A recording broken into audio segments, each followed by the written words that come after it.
Hello, good morning. কেমন আছো সবাই? আশা করছি সবাই অনেক ভালো আছো, সুস্থ আছো। চলো নতুন একটা ভ্লগ আজকে দিনে শুরু করি। আশা করি তোমাদের ছোটোখাটো ভ্লগটা বেশ ভালোই লাগবে। তো দেখো সকালবেলা কিন্তু বরকে উঠিয়ে দিয়েছি, স্নান হয়ে গেছে ওর। আর এদিকে দেখো আমিও মোটামুটি অনেক কাজকর্ম সেরে নিয়েছি। আর এদিকে মা রান্নাবান্না করছে। তো মা করবে ডাল আর পটলের একটা কষা। তো পটল ওই জন্য মশলা করছিল। তো আমি না কালকে ওই ধোয়ার সময় ওটা খুলে রেখেছিলাম, ওই জন্য ওটা আটকে দিলাম, ওই মুখের যে রাবারটা থাকে।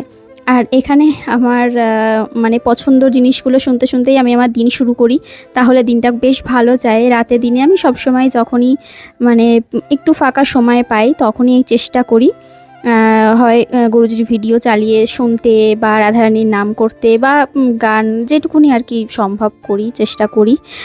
উনি যেটুকুনি করান আর কি, আমি করারকে। তো যাই হোক, দেখো এদিকে চা খেয়ে নিলাম, চা খেয়ে এবার সংসারের কাজকর্ম শুরু করছি। আর কানে কিন্তু আমার মানে হেডফোন গোজা রয়েছে, বুঝতে পারছো। ভিডিও দেখতে না পারলেও আমি মোটামুটি শোনার চেষ্টা করি। আর এদিকে এবার বাসনপত্রগুলো সব এক এক করে মেজে নিচ্ছি। বাসনপত্রগুলো মেজে নিয়ে তারপরে সংসারের বাদবাকি কাজকর্মগুলো শুরু করব। আর সংসার দেখবে গুছানো গাছানো থাকলে না রান্না করতেও সুবিধা হয় আর ভালোও লাগে। তবে রান্নাটা আমি সেভাবে এখন আর করে উঠতে পারি না, কারণ সংসারে এত কাজ, চারিদিকের এত কাজ, সব কিছু সামলে না আমার অনেকটা বেলা হয়ে যায়। আমার অনেক ভিডিও শ্যুটের কাজ থাকে, তো সেগুলো যদি একটু সময় না দিই তাহলে কি করে হবে বলো। পেটের জন্য একটু তো আমাদেরকে করতেই হবে।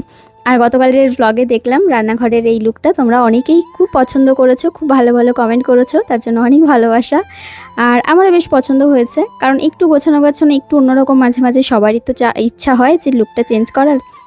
আগেও কিন্তু করতাম, এমন নয় যে এখন এই জিনিসপত্র কিনছি বলে, কিনতে পারছি বলে এখন শুধু করছি না।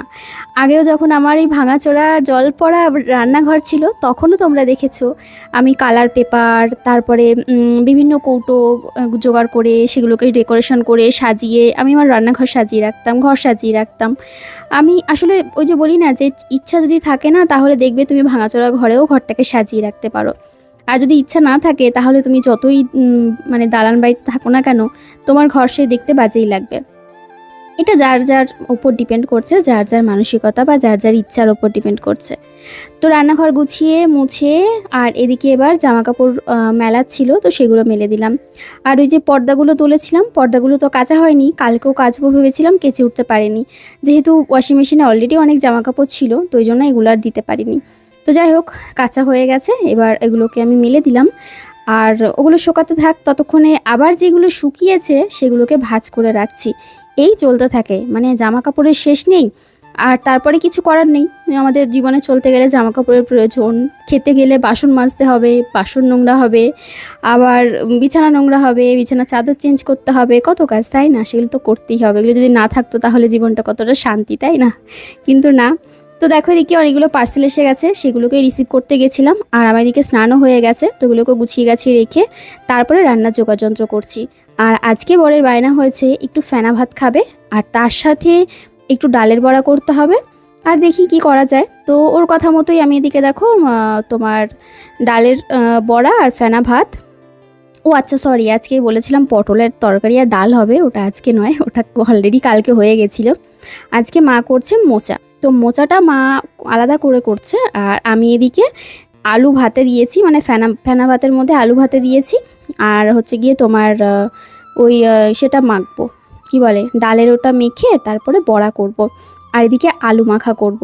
মানে বুঝতেই পারছো, সিম্পল আর সোজা সাপটা একটা রেসিপি। তবে মোচাটা আজকে না করলেও হতো, কিন্তু মোচা যেহেতু কালকে রাতে কেটে ভেজানো হয়ে গেছিলো আর ফ্রিজে রাখলে নষ্ট হয়ে যেত, তাই মোচাটা এই ফেনা ভাতের সাথে খেয়ে নিতেই হবে, কিছু করার নেই। নয়তো রেখে দিলেও হবে, রাতে রুটি বা কিছু করলে তার সাথে খেয়ে নেব। আর এদিকে দেখো আমি লঙ্কা ভেজে নিচ্ছি বেশ খানিকটা করে, একদম ঝাল ঝাল করে মাখবো। তবে এতগুলো লঙ্কাও দেবো না, কিছুটা লঙ্কা না একটা বয়ামের মধ্যে বা একটা জারের মধ্যে রেখে দেবো।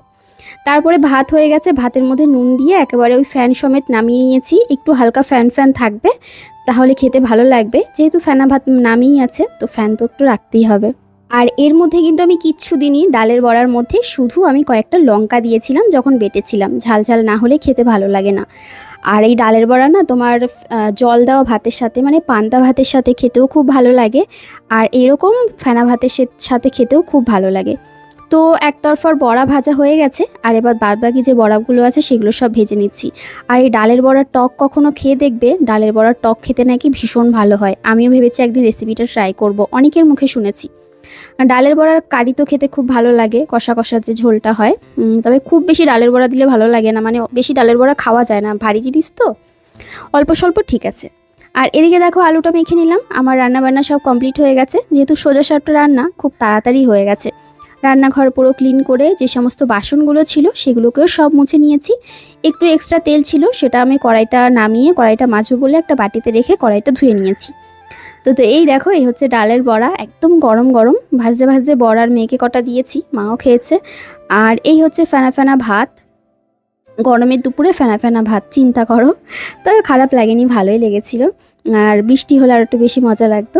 আর এখানে হচ্ছে একদম সুন্দর করে আলুটা ভর্তা করেছি, কাঁচা লঙ্কা শুকনো লঙ্কা, সর্ষে তেল, নুন দিয়ে। আর তারপরে দেখো এখানে থালা সাজিয়ে নিয়েছি আমার আর বরের, সবাইকে খেতেও দিয়ে দিয়েছি, মাকে দিয়ে দিয়েছি, মেয়েকে দিয়ে দিয়েছি। আর তার সাথে এদিকে আমরাও নিয়ে নিয়েছি। আর তারপরে আমরা একটুখানি বিকেলবেলা ছাদে এসেছিলাম, আমার ভিডিও এডিট হয়ে গেছে, তো মা বললো চলো কণিকা, ছাদে কয়েকটা ড্রাগন পেকেছে, মানে ড্রাগন ফল, তো তুলে নিয়ে আসি। আর এসে দেখলাম কি সুন্দর ফুল ফুটেছে ছাদের মধ্যে, এখনও ফুলগুলো ফুটে রয়েছে। আর এখন পরন্ত বিকেল, তো চলো এবার ছাদের উপরে যাই। অল্প স্বল্প হাওয়াও আছে, এমন নয় যে প্রচুর গরম, হ্যাঁ গরম তো অবশ্য আছে, তবে ছাদে আসলে বেশ খানিকটা হাওয়াও পাওয়া যায়। তো এই যে মাও এসে গেছে। আর ড্রাগন ফলগুলো এত নিচে হয়েছে না, আমাদের চারিধারে তো ড্রাগন গাছে ভর্তি বাড়িতে, আর ডালগুলো না ছাদের থেকে ঝুলে ঝুলে নিচে পড়ে যায়, তো পাকলেও দেখা যায় না। আমি তো এগুলো খুঁজেই পেতাম না আমি যদি হতাম। মা কোথা থেকে খুঁজে পেয়েছে জানি না, মা এসে তো সারাদিন এদিক ওদিক খুঁজতে থাকে, আমি হলে হয়তো এখানেই পাখিতে খেয়ে যেত, বা হয়তো এখানেই পড়ে থাকতো, আমি দেখতেও পেতাম না, এত নিচে হয়েছে এগুলো। তো এই যে একটা পেড়ে আমার হাতে দিল, এটা হচ্ছে 2 নাম্বার, আর বেশ ভালোই সাইজ হয়েছে, বেশ বড় বড় হয়েছে। আর 3 নম্বরটা দেখো শুধু কত নিচে হয়েছে। আমি বললাম কি তুমি এগুলো দেখলে কি করে? বলছে ওই তো সারাদিন এসে তো এই করতে থাকি। তো তারপরে এদিকে ড্রাগন ফলগুলো পেরে এনে ঘরে রেখে দিলাম। আর এখন দেখো সন্ধ্যা নেমে গেছে, তো এই তো সন্ধ্যা নেমে গেছে, চারিদিকে লাইট টাইট জ্বেলে দিয়েছি। আর তারপরে এখন বাদবাকি যে কাজগুলো রয়েছে সেগুলো করব। জামা কাপড় গোছানো আছে, আরও কিছু ভিডিও শ্যুট রয়েছে।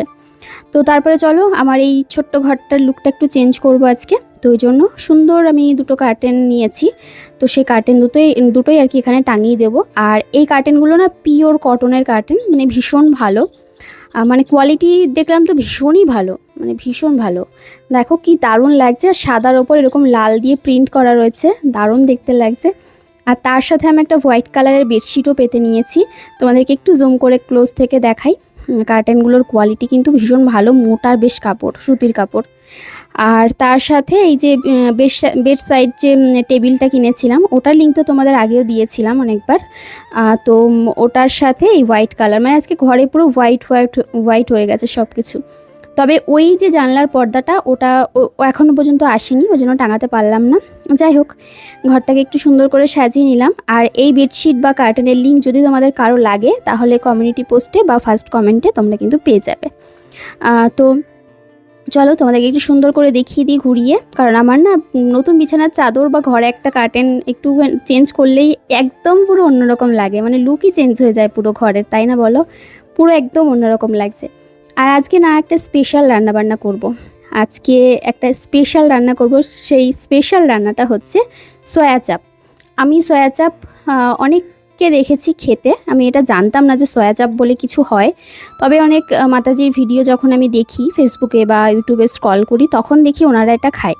তো তখন হঠাৎ করে একদিন এটা নাকি বলে যে খুব দারুণ খেতে, মানে মাছ মাংস যারা আমিষ খায় সেগুলোকেও হার মানিয়ে দেবে। তো আমি অনেক দিন ধরে ইচ্ছা করছিল খেতে। আমি যেহেতু সয়াবিনটা আমার মানে থাইরয়েডের জন্য আমাকে বারণ করেছে ডাক্তারবাবু, তারপরেও আমার ইচ্ছা ছিল একবার খাবই। তো আমি না খুঁজছিলাম অনেক দিন ধরে অনলাইনে, পাচ্ছিলাম না, আর পেলেও সাহস করে কিনতে পারছিলাম না, যে যদি অন্যটা হয়, তো যদি রান্না করা হয়, ভাজা হয়, যদি এরকম না দেয়। তো তারপরে ভালো করে দেখলাম যে না, ফ্রোজেন সয়া চাপ অর্ডার করতে হবে। তো করেছিলাম, আর অনেকটা হয়েছিল। প্রথম ভেবেছিলাম অল্প দেবে, তো কিছুটা না ফ্রিজে রেখে দিয়েছি, পুরোটা রান্না করতে পারিনি একদিনে। তো কিছুই না একটুখানি সেদ্ধ করে নিলাম, ওরকম ফ্রোজেন আসে শক্ত টাইপের, একটু নুন হলুদ দিয়ে বা হলুদ জলে সেদ্ধ করে নিলে সুন্দর নরম হয়ে যায়। তারপরে পিস পিস করে কেটে নিয়ে এখানে এবার রান্না চাপাচ্ছি। তো দেখো কড়াইয়ের মধ্যে দিয়ে একটু নাড়াচাড়া করলে কিন্তু খুব সুন্দর করে ভাজা হয়ে যায়। আমার একটু হালকা লেগে লেগে আসছিল, তো আমি একটুখানি ময়দা দিয়ে দিয়েছিলাম, তারপরে দেখো লাল লাল করে ভাজা হয়ে গেছে। আর তোমরা তোমাদের মতো মশলা দিতে পারো পছন্দ মতো। তো আমি এখানে আদা, জিরে আর লঙ্কা দিয়েছিলাম, লঙ্কা বাটা, আর একটু গরম মশলা দিয়েছিলাম, দিয়ে ভালো করে এটাকে মশলাটা কষিয়ে এবার সয়া চাপটা দিয়ে দিলাম। সয়া চাপটা দিয়ে আবার মশলার সাথে ভালো করে কষিয়ে নিলাম। এবার আর কিচ্ছু না, একটুখানি জল দিয়ে দিতে হবে, জল দিয়ে বেশ ভালো করে ফুটিয়ে নিতে হবে। তোমরা চাইলে এর মধ্যে আলু অ্যাড করতে পারো। তবে সয়া চাপটা খেতে না মারাত্মক, মানে সত্যি বলতে এত ভালো লেগেছে খেতে। কিন্তু আমি ওই যে বেশি খাওয়া যাবে না, আমার বেশি খেলেই গা হাত পা মানে ব্যথা করে, ফুলে যায়, অ্যালার্জি উঠে যায়, আমার বিভিন্ন সমস্যা হয়ে যায়। তো যে কারণে বেশি খাইনি, অল্পই খেয়েছিলাম রুটির সাথে, কিন্তু খেতে ভীষণ ভালো হয়েছিল। নামানোর আগে একটু গরম মশলা দিলাম, একটু ঘি দিলাম, আর অল্প করে একটু চিনি দিলাম, ব্যাস। এই হলেই এক থালা ভাত খেয়ে নিতে পারবো, এরকম একটা ব্যাপার আর কি, কথায় বলে না, তো সেই রকম ব্যাপার। আর এটা রুটির সাথেও খুব ভালো লাগে, তারপরে লুচি, পরোটা, ভাতের সাথে সব কিছুর সাথে যাবে। আর এটা দিয়ে বিরিয়ানিও করতে দেখেছি। তো আমি একদিন বিরিয়ানি করবো, আমি যখন ভেজ বিরিয়ানি করি না, তখন ওই পনির টনির দিয়ে করি। তো এরপরে তার সাথে সয়াবিনটাও অ্যাড করবো, মানে এই সয়া চাপটাও অ্যাড করব। তো দেখতেও খুব ভালো হয়েছিল, দেখো কি দারুণ একটা কালার এসছে। তো চলো আজকের ব্লগটা এখানেই শেষ করলাম। কেমন লাগলো একটা কমেন্ট করতে কিন্তু ভুলো না। টাটা।